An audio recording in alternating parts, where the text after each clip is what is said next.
over 80% of our budget is made up in people, that is about the only place we can cut. Laying off workers might be the only way to balance Peoria's budget. Tonight, the city's financial outlook is worse than expected. Illinois lawmakers have a tough job this week, and what they do could affect the futures of thousands of college students.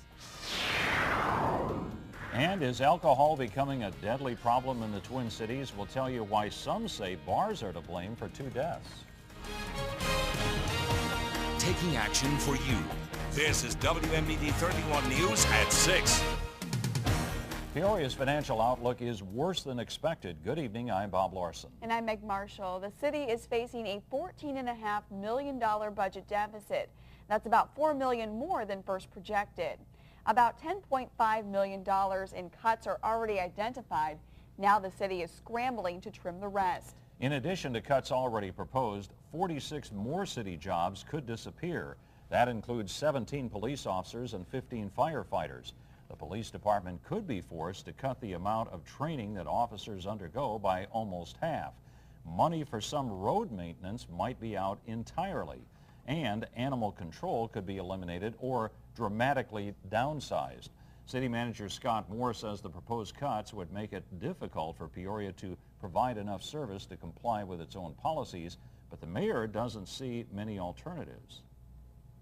I think that there will be a reluctance to make the cuts that are as drastic as the manager outlines, but we're in a tough position, and right now the council is probably going to be inclined to go along with those recommendations unless there are revenue streams identified.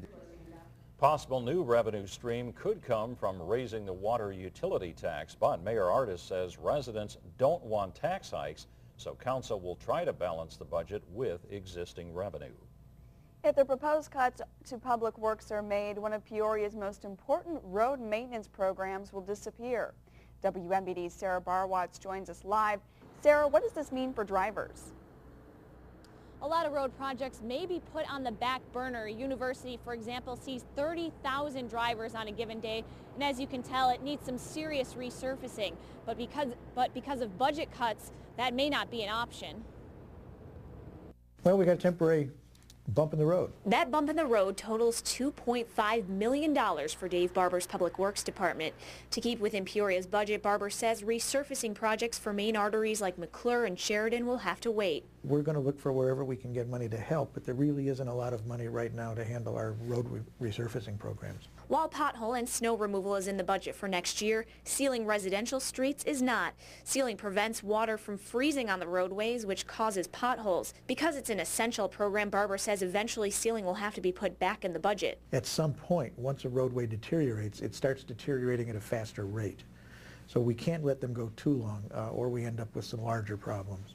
Getting rid of the sealing program also means fewer job opportunities. 25 to 30 temporary construction jobs will be cut. And that's where we save the money in the budget, is we won't be hiring those temporary employees next summer. But all news is not bad news. Some projects like the Northmore expansion will still move forward. That's been in the planning for a long time. That's going to be a good project, and part of that is stimulus funded, but that'll improve that section down to University. Peoria Public Works won't just be saving money with roadways, they'll also be saving money with their new garbage contract and with wage freezes. Reporting live here in Peoria, Sarah Barwatz, WMBD 31 News. Back to you. Okay, Sarah, thanks. Also on the chopping block is the Peoria Animal Welfare Shelter. The city is considering several options that could slash the shelter's budget by up to $500,000. Now, if that happens, every animal that comes in would be euthanized. None would be put up for adoption. The city could opt to make a less drastic cut, but several PAWS workers would be laid off and service would decrease dramatically. There could possibly be more animal bites, more vicious dog attacks, as fewer officers can respond to the calls for service that we receive. And another option might be for Peoria County to take on the animal control services. The county administrator says there have been no talks about how services might change if that happens, and that the county would likely ask Peoria to pay for providing service.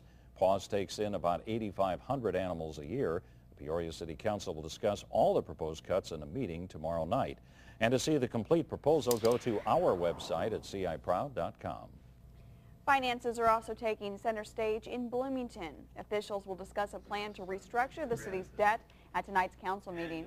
The proposal suggests delaying payment on 2 bonds so the city can add more than $5 million to its general fund. Bloomington has a budget deficit of about $5 million. The city manager says bond restructuring is a quick alternative to offset falling revenue sources. The council is also discussing the future of Bloomington's Interstate Center tonight. The McLean County Farm Bureau is expected to explain what selling the venue means for Bloomington. It was announced last week that Berkey's Farm Stores in Rantoul will buy the property. The deal will be finalized in December. The presentation is strictly informational and no action will be taken by council members. Officials in McLean County want your opinion about a proposed highway east of the Twin Cities. Now it would connect Interstate 55 near Towanda to I-74 near Downs. A nearly $14 million environmental study is needed to figure out an exact location. The study would be paid for by the state's capital construction bill. Engineers say construction could take 20 years and cost more than $250 million. A public program and a public forum will be held tomorrow night at 7 o'clock in room 400 of the McLean County Government Center. Well, after 3 months off, state lawmakers gear up for the fall veto session. They'll head back to Springfield Wednesday facing some tough issues. WMBD's Lori Obert has a preview. Budget trumps everything this year. State Senator Dave Kaler says the budget is high on lawmakers' agenda as the state faces $3 billion in unpaid bills. Uncertain as to how the revenues are flowing in and whether we have enough money to even get to the end of the year. One area that's suffering is the MAP grants. The program provides financial aid for higher education. A $1 cigarette tax increase is being proposed to fill the gap. In the meantime, thousands of students are expected to protest in Springfield on Thursday. I think students will draw added attention to a very, very serious problem, and I believe the legislature is ready to take action. Campaign finance reform will also be up for discussion. State representatives say without caps on contributions, there's too much room for corruption.